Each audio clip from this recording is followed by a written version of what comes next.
இயேசு கிறிஸ்துவின் இனி நாமத்தில் உங்கள் அனைவருக்கும் வாழ்த்துறை வணக்கத்தையும் தெரிவித்துக் கொள்கிறேன். இந்த நாளிலும் வேதாகம தேன்துளிகள் என்ற பகுதியிலே நாம் சிந்திக்க இருக்கின்ற பகுதி 7 விதமான மகன்கள்.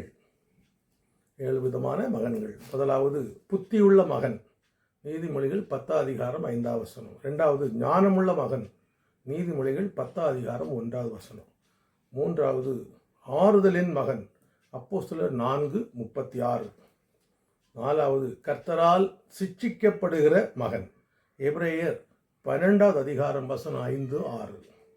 ஐந்தாவது மூடனாகிய மகன், நீதிமொழிகள் 19 அதிகாரம் 13 வசனம். ஆறாவது நியாயக்கேட்டின் மகன், சங்கீதம் 89 வசனம் 22. ஏழாவது கேட்டின் மகன், இது 2 தெசலோனிக்கேயர் 2 அதிகாரம் வசனம் 3. இந்த 7 விதமான மகன்கள் வேதத்தில் சொல்லப்படுகிறது. நாம் ஆண்டவருக்கு பிரியமுள்ள மகனாக, ஞானமுள்ள மகனாக, புத்தியுள்ள மகனாக, ஆறுதலின் மகனாக நாம் இருக்க கர்த்தர் நம்மை அழைக்கின்றார். இந்த மகன்களை குறித்து வேதத்தில் சொல்லப்படுகிறது, வசனங்கள் சொல்லப்பட்டிருக்கிறது. இதை வாசித்து அறிந்து உணர்ந்து புரிந்து கொண்டு நாம் நல்ல மகனாக, கடவுள் பிரியமான மகனாக வாழ ஆண்டவர் உங்களை அழைக்கிறார்.